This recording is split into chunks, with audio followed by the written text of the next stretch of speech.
Breaking news చూస్తున్నాం. వివిధ అంశాలపై ఏపీ కేబినెట్ లో చర్చించినట్లు తెలుస్తుంది. వివేక హత్య కేసులో కీలక సాక్షిగా ఉన్న వాచ్మెన్ రంకన్న మృతిపై మంత్రివర్గం చర్చించింది. ఇప్పటి వరకు వివేక హత్య కేసులో సాక్షులు, నిందితులుగా ఉన్న వారిలో 4 చనిపోవడంపై డీజీపీను వివరణ కోరింది. ఒక్కో మరణం గురించి మంత్రులకు డీజీపీ హరికుమార్ గుప్తా వివరణ ఇచ్చినట్లు సమాచారం. మరణాలన్నీ అనుమానాస్పదంగా ఉన్నాయని, పూర్తి స్థాయి విచారణ చేపట్టాలని కేబినెట్ ఆదేశించింది. దీంతో పాటు గత ప్రభుత్వ హయాంలో నాయకులు జరిపిన భూ అక్రమాలపైన కేబినెట్ లో చర్చించినట్లు సమాచారం. ఎక్కడెక్కడ భూ అక్రమాలు జరిగాయో నివేదిక తయారు చేయాలని రెవెన్యూ మంత్రి ఆదేశాలు జారీ చేసినట్లు తెలుస్తోంది.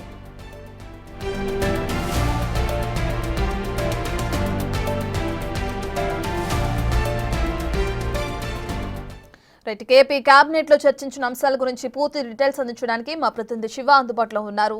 శివ, కేబినెట్ లో ఎటువంటి నిర్ణయాలు తీసుకున్నారు? వివేక హత్య కేసు గురించి కూడా ప్రస్తావన వచ్చినట్లు కూడా మనం చూస్తున్నాం. విచారణ ఏ విధంగా కొనసాగుతుంది అనుకోవచ్చు, దానికి సంబంధించి డీటెయిల్స్ ఏ విధంగా ఉన్న శివ? చూసుకుంటే వివేక హత్య 2019 మార్చి 15 జరిగింది. అందులో కీలకమైన సాక్షులు ఎవరైతే ఉన్నారో వారిలో 4 చనిపోవటం, కేవలం సంవత్సరం వ్యవధిలోనే 4 చనిపోవటం పూర్తి స్థాయిలో అనుమానాస్పదంగా జరుగుతుంది.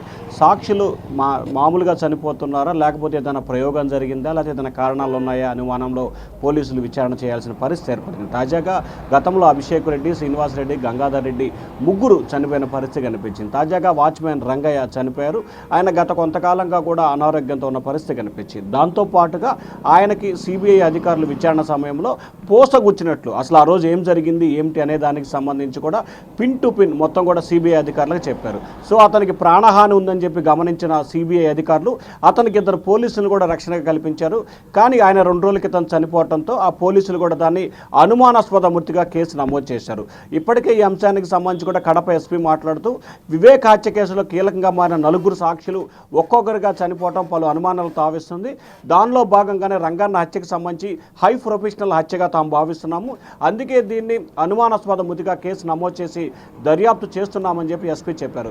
ఇదే అంశానికి సంబంధించి కూడా ఏపీ కేబినెట్ భేటీలో కొద్దిసేపు క్రితమే ఇన్సైడ్లో చర్చ జరిగింది. ఎందుకు వివేక హత్య కేసులో వరుసగా సాక్షులు చనిపోతున్నారు, వేరే కారణమే ఉన్నాయా లేకపోతే నార్మల్గా జరుగుతున్నాయా అనే దానికి సంబంధించి నివేదిక ఇవ్వాలని చెప్పి డీజీపీని ఆదేశించింది కేబినెట్. అలాగే ఒక్కొక్కరి గంగాధర్ రెడ్డి, అభిషేక్ రెడ్డి, శ్రీనివాస్ రెడ్డి, రంగన్న ఈ 4 మృతికి సంబంధించి కూడా ఒక్కొక్కరు ఎందుకు చనిపోయారు, కారణాలు ఏంటనేది డీజీపీకి ఉన్న సమాచారం ప్రకారం వెంటనే ఆయన కూడా వివరాలు ఇచ్చారు. అయితే వీటన్నిటిపై కూడా సమగ్రమైన నివేదిక తయారు చేసి విచారణకు ఆదేశించాలని చెప్పి కూడా కేబినెట్ డీజీపీని ఆదేశించింది.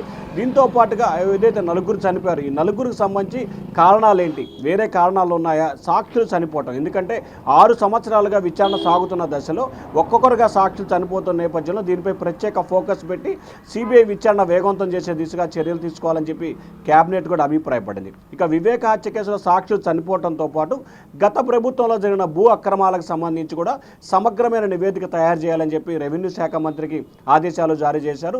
ఏ నాయకులు ఎక్కడెక్కడ భూ ఆక్రమణ పడ్డారు, ఎంతమంది ప్రజలు ఇబ్బందులు పడ్డారు అనేది కూడా నివేదిక తయారు చేసి బాధ్యతలకు న్యాయం చేయాలని చెప్పి కూడా కేబినెట్ నిర్ణయం తీసుకుంది. ఎందుకంటే టీడీపీ కార్యాలయం, జనసేన కార్యాలయం, బీజేపీ కార్యాలయం, ఏ కార్యాలయం అయినా సరే ప్రజల నుంచి వస్తున్న వినతుల్లో తమ భూమి అక్రమానికి గురైంది, తమ భూమిని వైసీపీ నేతలు కబ్జా చేశారు, తమ భూమిని బలవంతంగా లాక్కున్నారని ఇదే ఫిర్యాదులు దాదాపుగా 70% ఫిర్యాదులు వచ్చిన నేపథ్యంలో దీనిపై వెంటనే చర్యలు తీసుకొని ఎవరి భూమి అయితే ఆక్రమణకు గురైందో వారి భూమి వారికి ఇచ్చే విధంగా చర్యలు తీసుకోవాలని చెప్పి కేబినెట్ ఒక అభిప్రాయాన్ని వ్యక్తం చేసింది Ratna. Right, thank you Shiva.